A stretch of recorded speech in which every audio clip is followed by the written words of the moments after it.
the second reading? Yes, yes. The Gospels is below. Yes, we just did. I got it. Okay.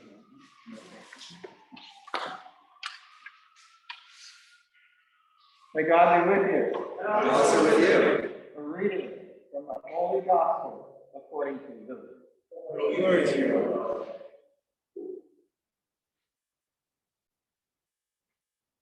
On one occasion, a lawyer stood up to put Jesus to the test, and he said, "Teacher, what must I do to inherit everlasting life?"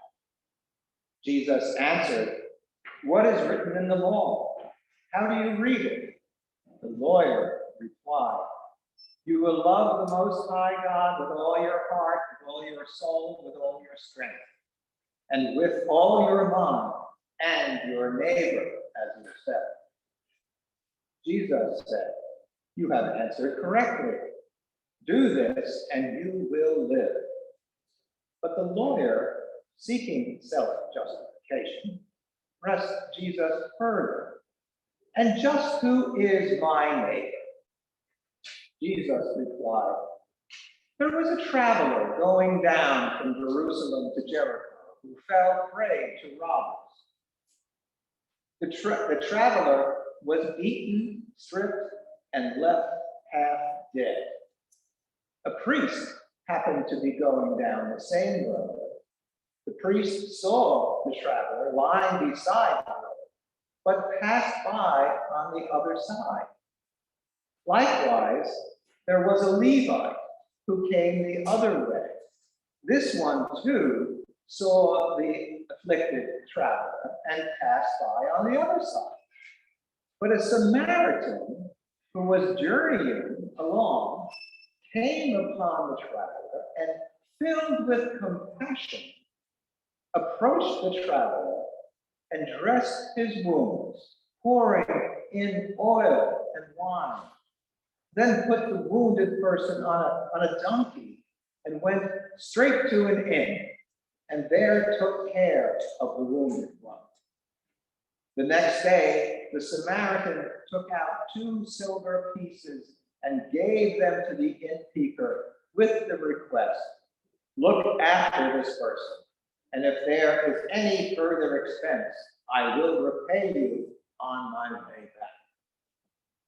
Now, which of these 3, in your opinion, was the neighbor to the traveler who fell in with the robbers? And the answer came, "The one who showed compassion." Jesus replied, "Then you go and do the same." The good news of salvation.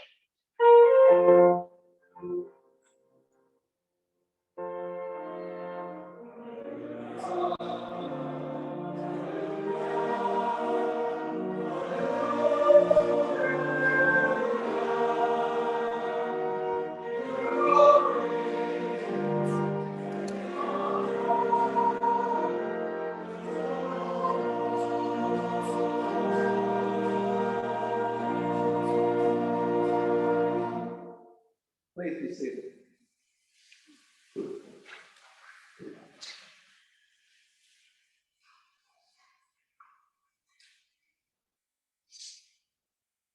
It seems that one of the more exasperating qualities of Jesus of Nazareth was this habit of his of never really giving a straight answer. And also, very frequently, answering a question with another question. Or, as in this case, in today's gospel, answering a question with a story. A story which illustrates that the question which prompted it is an invalid one. Now, the people he usually pulled this stuff with were usually very learned people, scribes, Pharisees, lawyers, and therefore also powerful people in the society in which Jesus lived. They didn't like Jesus not giving a straight answer, for he apparently did this quite cleverly. At least it seems so from our gospel. And so these very learned and powerful people were made to seem a little foolish in their verbal encounters with this homeless son of a cause. Jesus' public way of dealing with the influential and his different interpretation of the law really helped to actually get himself killed in the end. But it was that important to him. It was that important to him, as in today's gospel, to not answer the lawyer's question, who is my neighbor? And to risk getting himself into trouble by embarrassing this official. Why couldn't Jesus just have said, everybody is our neighbor? Isn't that the point of the story of the Good Samaritan anyway? Well, yes and no. It isn't really the point, at least not the point Jesus wishes to make anyway.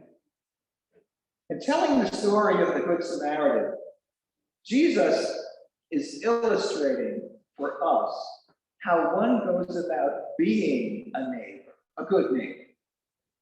He never says who is our neighbor or who is not.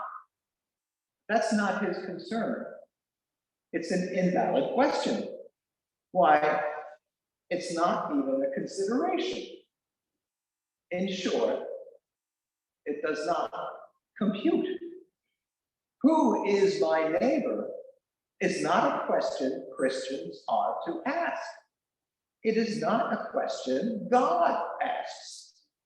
But how do I be a neighbor to someone else, to anyone, to everyone? Yes, that is a very common question indeed.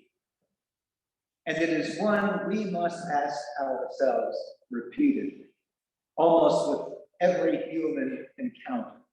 How can I be compassionate? What is the most living thing, loving thing I can do right now for you? And the answers sometimes can be very surprising. Very often it may seem that we do nothing or say nothing. And more difficult, perhaps, are those times when when our most loving response means saying no. Being a good Samaritan doesn't mean we have to be wishy-washy. Besides, it wasn't Jesus who called the Samaritan good anyway. He just called him a Samaritan. Well, he called him a neighbor too. A neighbor who made real the very presence of God for someone else in our world. A neighbor who despite religion or religious or cultural differences, this neighbor took seriously the call to eternal life by living it right now rather than later, and living it by letting love flow through him from God and to someone else. No questions asked, other than, of course, how can I love? And asking myself this same question right now, I come up with the answer by being quiet. So I think I'll just go back over there and sit down and be quiet for a few moments.